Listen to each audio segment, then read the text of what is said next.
Hello everyone and welcome to another ColdfusTion video. This time we're going to be talking about the well-renowned Galaxy Note 3. So it's that time of year again. The Samsung Galaxy Note 3 is tipped for an early September announcement. The Note series is pretty much a perfect idea with no serious competition as of yet. So because of this, it's pretty much impossible for Samsung to screw up unless they do something truly stupid. If you want proof of how good this phone will be, just look at the Note 2. Till now, the Galaxy Note 2 is without a doubt still one of the best devices on the market, and you can even go as far as to say it is one of the best devices ever made. Other manufacturers are starting to wake up now and beginning to take this tablet phone market seriously. Until now, the general public and most manufacturers kind of just laughed and thought it was a stupid idea of an oversized phone, but seeing Samsung's success, they're starting to get on board. I guess I was preaching this 2 years ago, but no one really listened back then. Anyway, this year, everyone from HTC to Sony to LG are releasing their tablet phones. But the thing to note is outside of the Asian market, no one can match the infinite advertising budget of Samsung. The three phones going against the Samsung Galaxy Note 3 at this stage is the HTC One Max, the LG Optimus G Pro, and Sony's Xperia Z Ultra.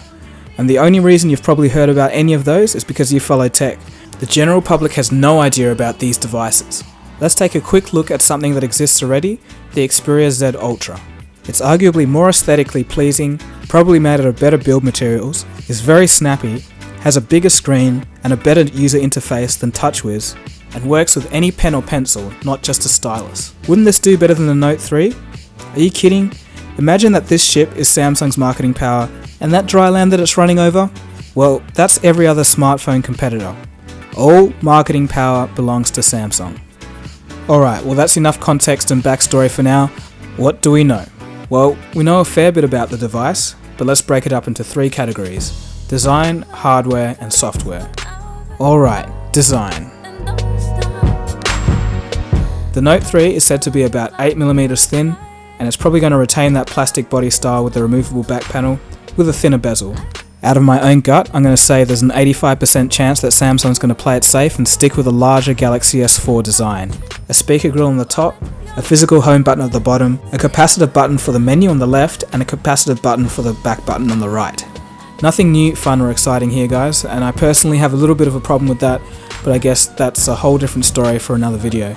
And we're probably not going to see Samsung's unbreakable flexible screen that's been floating around for a couple of years now. I'm going to say it's going to be at least another year before we see it on any Samsung device, and they're not going to take that risk with the Galaxy Note series just yet.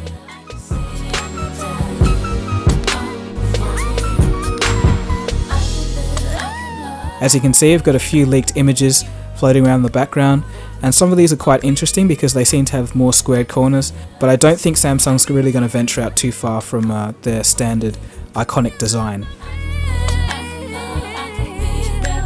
Okay, so let's move on to the hardware. Let's begin with the CPU. For the American version, we're most probably going to have a Snapdragon 800 CPU. This summer, a dragon is coming. Not to a theater, not to an enchanted little village. Nope, this dragon is coming to your phone. Well, technically, in your phone. Make sure your next phone has the blockbuster speed and performance hundreds of millions already love. Make sure it has a Snapdragon processor. So that's a 28nm Crate 400 CPU, clocked at up to 2.3 GHz per core. And for the international version, we're probably going to have the Exynos 5 chipset, which is of course that octa-core CPU unit. If you don't know already, this unit consists of 8 cores, 4 high-intensity tasks, A15 cores clocked at 1.8 GHz, and 4 low-intensity tasks, which are A7 processors clocked at about 1.2 GHz. The clock speed may be bumped up a little bit for this, but we'll have to wait and see. Let's move on to the GPU. This is something that is very, very interesting here. The Snapdragon 800 CPU features the Adreno 330 GPU, and this actually has a 50% performance increase over the Adreno 320, and this was used just in the Galaxy S4, so this is just madness now. And if that is the case, then this would mean that the American version will blow the international version right out of the water unless Samsung does something drastic to the GPU inside of the octa-core unit.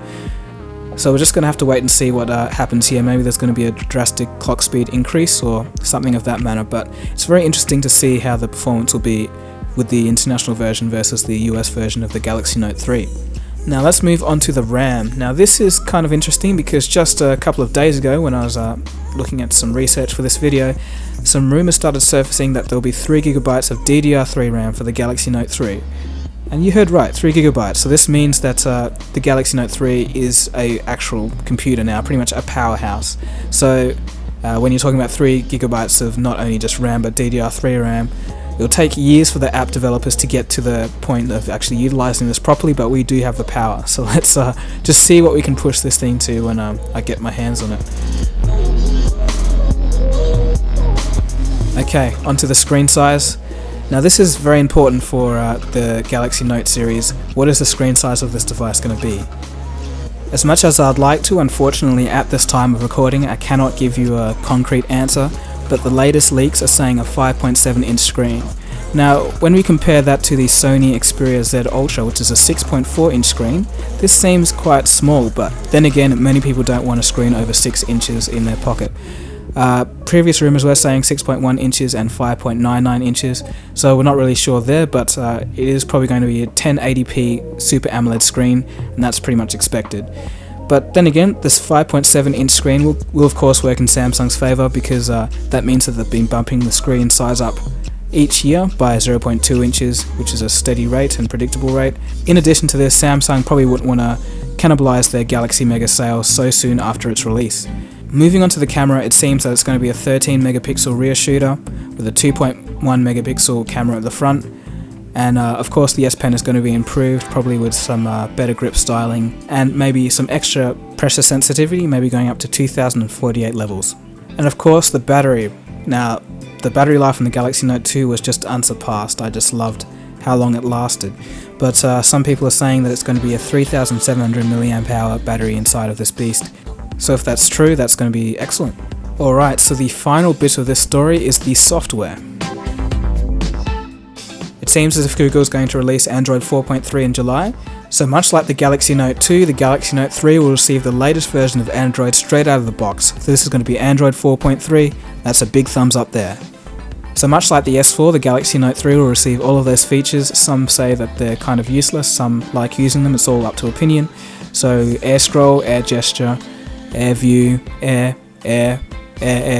etc. So let's just hope it doesn't bog down the phone like it did for the S4, and I trust that Samsung has really learnt about efficiency this time around. It's just that some people were complaining that the S4 seemed a little bit sluggish compared to the S3 even, so I hope Samsung gets it right this time.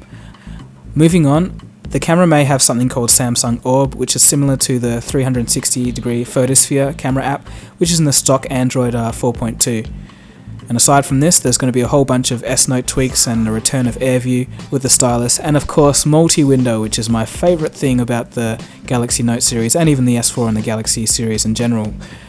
And apart from these, not much else is known though, so we should keep our ears to the internet and see what happens. So that's all well and good and dandy, so that's about all we know about the Galaxy Note 2 at this stage, and I'm getting pretty excited about this device. It seems like it's going to be quite a beast, as all of the Note series have been in the past, so we'll see how powerful this thing really is. But anyway, thanks for watching guys, and just remember all of this should be taken with a grain of salt, or a pinch of salt as they say, or a tablespoon, or a truckload, just a lot of salt basically. Anyway, thanks for watching, and also just let me know in the comment section below if you would be happy with all of these specs if they actually were included in the Galaxy Note 3. So yeah, just let me know. Of course, don't forget to rate, comment and subscribe, and also on a side point, I think you're probably missing out on the full ColdfusTion experience if you haven't checked out my music videos already.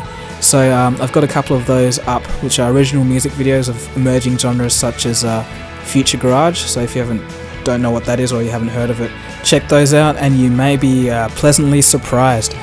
Links are in the description below. So thank you for watching ColdfusTion and enjoy the rest of your day.